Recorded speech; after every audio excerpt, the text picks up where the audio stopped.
This is the Detroit Sports Podcast Network. And welcome in, folks, to another edition of Open Mic Night. I'm your host, Noah Toluki, and on today's episode, the Lions losing bad 34-11 to the Cincinnati Bengals. I'll break that down for you. Also, a question that I have about Dan Campbell and his future with the Lions and why he's even here. I'll break that down for you and explain a little bit later. Also, we're going to get into a little bit of some Pistons and Red Wings talk. I know their seasons are just starting. I know we don't talk about it a ton on the podcast, but I think it's definitely worth mentioning because we need a little new blood. We need a little new life in Detroit sports right now, and I think the Wings and the Pistons could be giving us some fresh new life this winter. That's for sure. Hopefully, everybody had a great weekend out there, and I just got to say, so on Saturday night, you know, as everyone knows that listens to the podcast, I'm a graduate assistant at John Carroll University, you know, a Jesuit school just outside of Cleveland, and we had our football game. We beat Ohio Northern in the afternoon. And then we had one of our men's soccer games in the evening that I was working. And just maybe about 5 minutes after the game, I got a text from a family friend of ours. His name is Tom Hoover. He is a absolute legend in the Downriver area for high school football. He was the longtime head coach at Allen Park High School. So, of course, the same high school where the Lions practice at, of course, in Allen Park. And, he's one of the winningest coaches in the area's history and all that. He texted me and said, "Hey, are you home?" And I said, "No, I'm not, unfortunately, but what's up, basically?" And he said, "Well, I have an extra ticket to the Lions game on Sunday, and I would love for you to come." And I'm like, okay, I'm definitely coming to the Lions game. You know me, like, I'm not going to be missing Lions games, especially if I'm invited.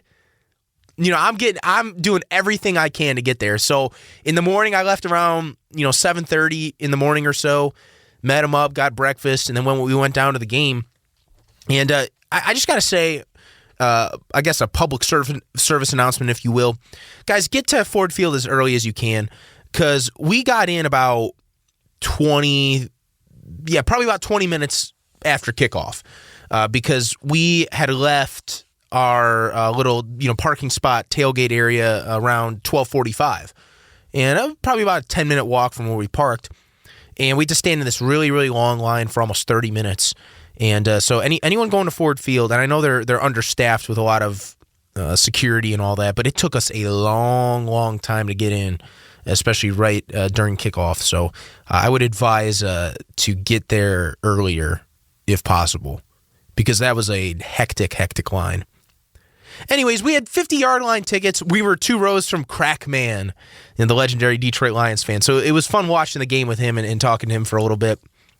And but the game itself, now it just boggles my mind that the Lions, they're coming off a heartbreaking loss again, his second one in 3 games on a heartbreaking field goal loss to the Vikings, and Dan Campbell was getting emotional after the press conference and all that. And a lot of fans, on the outside looking in thought, okay, this could be a turning point. Everyone knows we're really close. Everyone knows that Dan Campbell is leaving it all out on the line for his team because look at the emotion that he's bringing to this. And, at home, they're back at home. They have the Bengals. Are the Bengals the best team in the NFL? No, but they have a decent offense, but their defense is this might be a time to maybe turn the corner a little bit, maybe get a win. And what the Lions did on Sunday, from a fan's perspective, just completely shocked me. Shocking. They laid down. It felt like there was just no fight in them. It just boggles my mind. They were down 7-0 quick, 10-0 at the half. I know the defense was playing decently well in the first half, but the offense had no life whatsoever. And then it just kind of broke loose in the third, and you could just see the mass exodus of people leaving Ford Field. It just was not a pretty scene. And my first concern is with the offense. I'm done with Jared Goff. I'm done. I believed in him at the beginning of the season. I thought hey, this is a guy with a chip on his shoulder. He's already been to a Pro Bowl. He's been to a Super Bowl. A guy that, is he the best quarterback in the NFL? No. But he could be a guy that could be one of those game managers that could get the job done, in certain spots in the game. When you need him to make a throw, he'll make a throw. Not going to change a game, but just a game manager type. I'm officially done with the Jared Goff experiment. I'm done. He is not a competent NFL quarterback. I saw somewhere today, and they were talking about Goff and his career record by head coach. So with Sean McVay as his head coach, he had a 42-20 record. With Dan Campbell, Jeff Fisher, and John Fassel combined. So Fassel was the interim coach. Jeff Fisher, of course, was fired mid-season in 2016, his rookie year, and then now Dan Campbell. He's a combined 0-12 record. This guy has never won a game without Sean McVay as his head coach. I'm really starting to believe now that this was a scheme thing. It was all about the scheme that Goff was in and the players that he had around him. Because I was like, oh my gosh, play action and all that. I remember raving over it. He's the sixth best quarterback in football in play action. McVay loves to run that play action, and you're seeing it with Stafford. And I'm watching a video about this, kind of like the Stafford revival in LA and then the Jared Goff stuff in Detroit. With as good as Sean McVay's offense was, they were being held back because of Jared Goff. They were showing certain deep throws that Stafford was throwing, looking off the safety to the left, and then finding a wide open Cooper Kupp on the other side of the field because he was staring down. And Jared Goff just couldn't do that. So that's why Stafford is adding a completely new dimension to Sean McVay's offense. So obviously the Lions have a downgrade. They cannot do as much stuff with with Goff as they could have with Stafford. No doubt about it. Now, does Goff have, all-pro receivers to throw to? No. And is that part of the problem? I think it is. I'm not saying it's completely the problem because I think a lot of it has to do with Goff, but at the same time, he doesn't have the best receivers. This is arguably the worst receiving crew in the NFL. I know they're trying to get Khalif Raymond in the mix. Quintez Cephas out for the year. TJ Hawkinson. TJ, I will give him this. So he led the team in he had 8 receptions for 74 yards. They targeted him 11 times. I want to see TJ get 10 or more targets a game. I'm sick of this game plan where he gets 2 or 3 targets in a game and they barely use him. Every game, he should be getting 10 or more targets. At least they targeted TJ more. That's a positive. At least I'll give the Lions that in this game. But Jared Goff, 28 of 42 for 202 yards, no touchdowns and a pick. An abysmal 67.8 quarterback rating. Abysmal.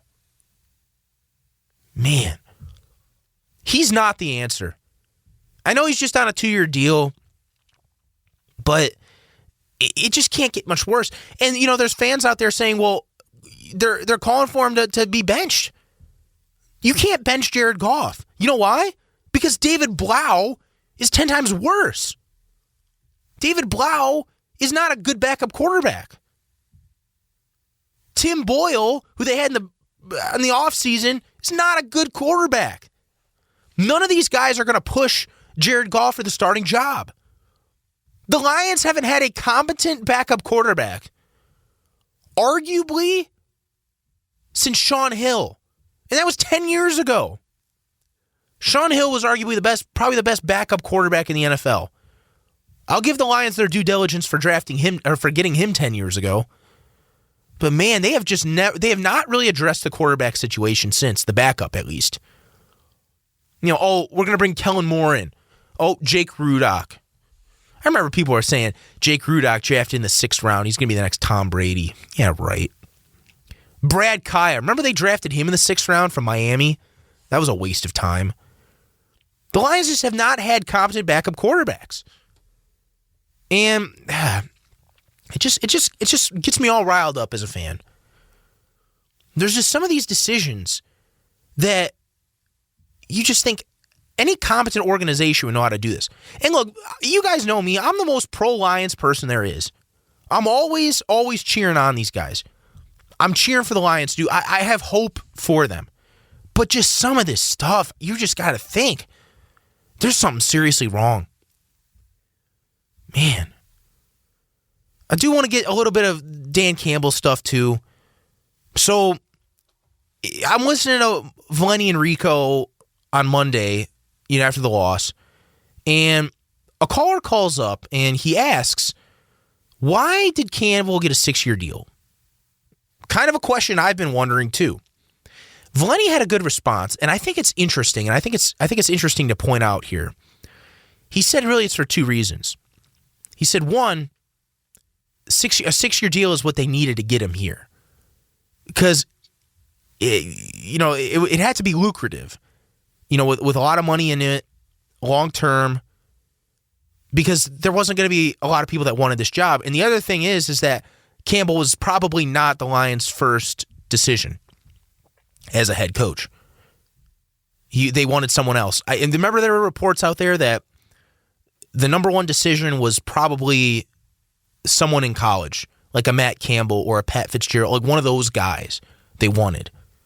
And then they committed to their schools, they stayed, and they had to go with plan B, basically. Am I still a Dan Campbell believer? Yes.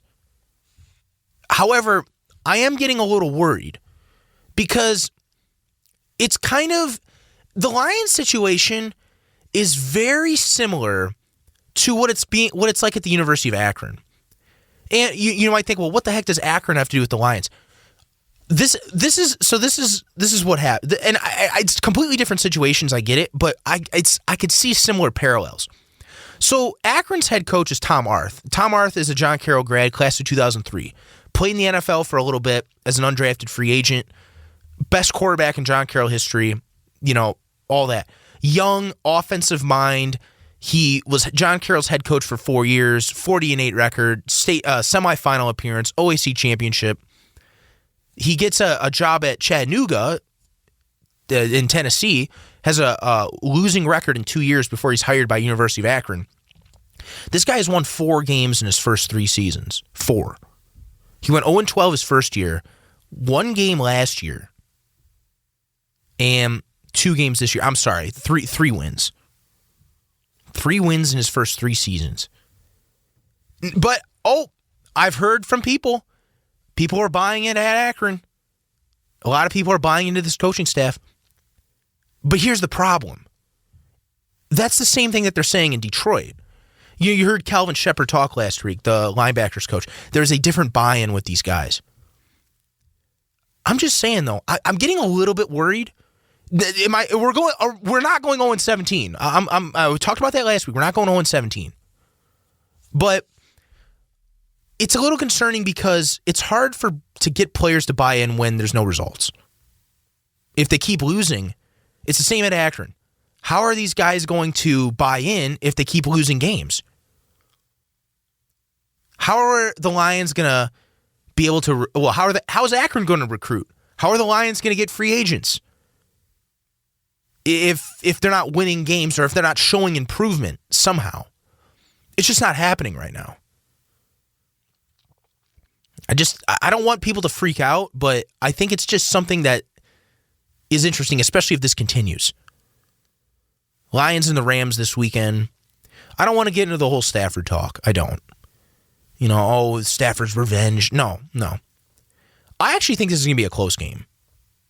I think the Lions are going to be fired up for this game.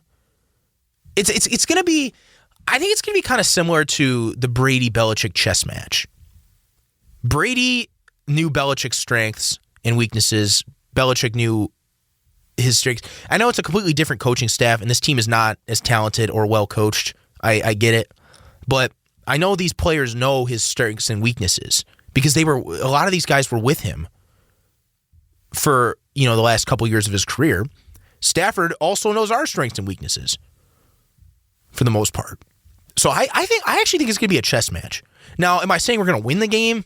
No, I'm not. But I don't think it's going to be like 14.5 points like some of these bettors are guessing.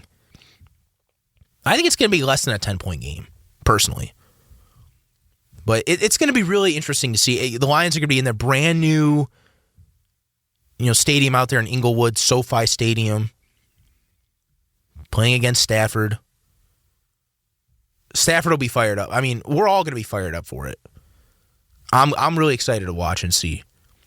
But I mentioned it before about Stafford. His ability to look off the safety, and all that.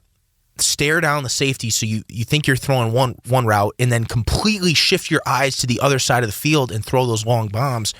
That's what's made the Rams so successful. And on top of that, their line, because in those pass heavy sets, in the deep dropbacks and all that, you have to have a line to protect you from the rush. The Lions, we know, have no rush. I know they had 2 sacks on Joe Burrow, but I mean, nothing is meaningful. None of those sacks are meaningful. They lost 34-11. Come on. So, personally, I think Stafford's going to have all day to throw, but like Belichick kind of did with Brady, they messed him with coverage, not necessarily with pressure. So, if the Lions have a strategy this weekend where they're messing with Stafford with coverage instead of getting pressure at him, I think they may have a chance. But it's all going to depend on, what the situations that play out and everything. That's just what I think, personally, what's going to happen, but we'll see. There's just not a lot of big-time talent on this team. This is sad. It's sad. I don't want to get into the whole draft talk yet, but I will say that one guy, Kevon Thibodeau from Oregon, he's a beast. And the Lions need a pass rusher. They don't need they do need a quarterback, but none of these quarterbacks we need a franchise quarterback, not a project. And none of those guys are franchise quarterbacks. You got to go with a non-quarterback in the first round. At least what I think. We'll get, obviously, more draft talk later on after the season, but for right now, no quarterbacks in the draft. Joe Burrow continued to impress, 271 yards, 3 touchdowns. Joe Mixon, 94 yards. How about the Lions' rushing attack? They averaged 2 yards a carry. We talked about how much better the Lions' rushing attack has been in recent games, but this was abysmal. Swift, 24 yards rushing to lead the Lions. Oh, man. Jared Goff missing throws. Missing wide open throws. Why are you throwing the ball out of bounds on 4th down? Why are guys still going off sides on 4th down? Why did the Lions allow a running back to score on 4th and inches they were 40 yards from the end zone? All they needed was 1 yard for the first down. He scores. Oh my gosh. It's just so abysmal. So abysmal. Not a good start to the Dan Campbell era whatsoever. I'm not saying I'm 100% throwing the towel in, but I'm getting a little bit more scared. A little bit. We'll have to see, though. We'll have to see. All right, on some more positive news, I want to get into some more Red Wings and Pistons talk. We don't do it much on the show. I know, those franchises have really struggled the last couple years, but there is some hope, as particularly for the Red Wings. They battled the Lightning 7-6. They lost in overtime 7-6 to the defending Stanley Cup champion Lightning, but they had a nice lead in that game, and they were battling with them. They were scoring on them and everything, and it was good to see the fight from the Wings on opening night. I know they lost, but. This is, and then they proceed by winning 3-1 against the Canucks and 4-1 against the Capitals, or I'm sorry, not the Capitals, the Columbus Blue Jackets. And I'm watching some of their highlights, and I'm thinking, I like this team. They're young, they're aggressive. I really like how Tyler Bertuzzi plays. I like him. He might be my favorite Red Wing right now. He's got the gap tooth. He's got the missing tooth. He's got the long hair. He just looks like one of those hockey guys. He's tough, aggressive. I know their number 4 overall pick from last season, Lucas Raymond, he just got his first career goal. So I think this team is going to be exciting. They're going to be young. It's going to be fresh. There's going to be fans out there that really want to see these guys play. The question is, can this all come together so that the Red Wings can at least just sneak into the playoffs and have some hope for the future? I trust in Steve Yzerman. I trust all the decisions that he's making. To be honest, he's probably the GM that I have the most trust in this town right now. Either him or Troy Weaver. It's kind of close. But as of now, I'm liking what Steve Yzerman's doing. I'm liking how he's building this team. And, it's about time that Red Wings hockey comes back. Because this is a team that, for years made the playoffs. 25 straight years making the playoffs. It's a record for any sport. And they've just fallen on hard times. But like I said, a tough, aggressive team that, is going to flash some talent. But the question's basically going to be, are they going to be able to, sustain it throughout the whole season? Hopefully a playoff appearance, but could it be some growing pains, or are these guys really that good? Are they legit? I think that's really going to be the number one question for this season, no doubt. But I'm definitely going to try to catch some Red Wings games this year. One of the guys I live with actually is a really, really big Columbus Blue Jackets fan. So we were watching a little bit of the Jackets earlier in the week. And, so I'm hoping to catch some Wings games this year, because I really only watch hockey mainly during playoff season, but I don't know, there's just something about this Red Wings team that makes me want to watch a little bit more. So I think I'm going to do so. And, gotta pack LCA, Little Caesars Arena. It's got to be a pretty festive atmosphere and, loud. And I'm hoping that's what the Wings help with this year for sure.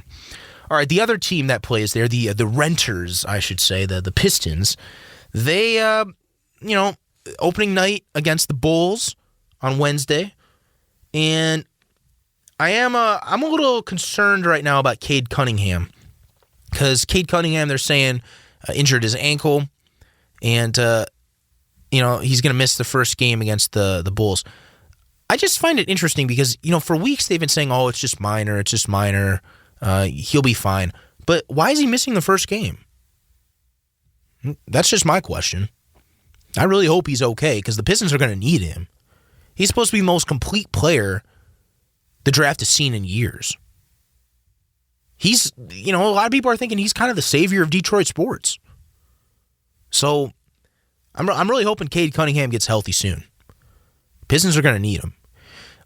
Again, a team with a lot of young, talented players, similar to the Red Wings.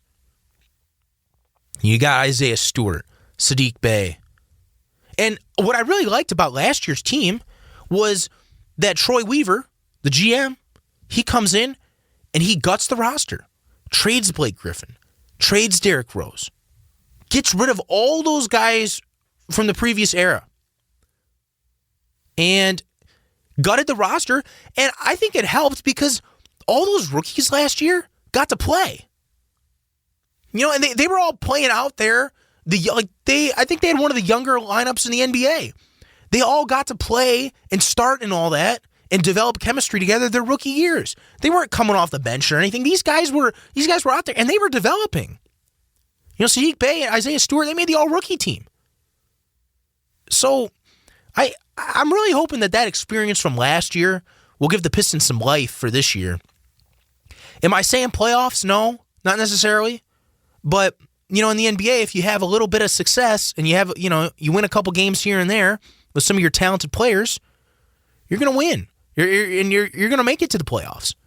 So if the Pistons could sneak in as like a 7-8 seed this year, I guess that would be considered a successful season.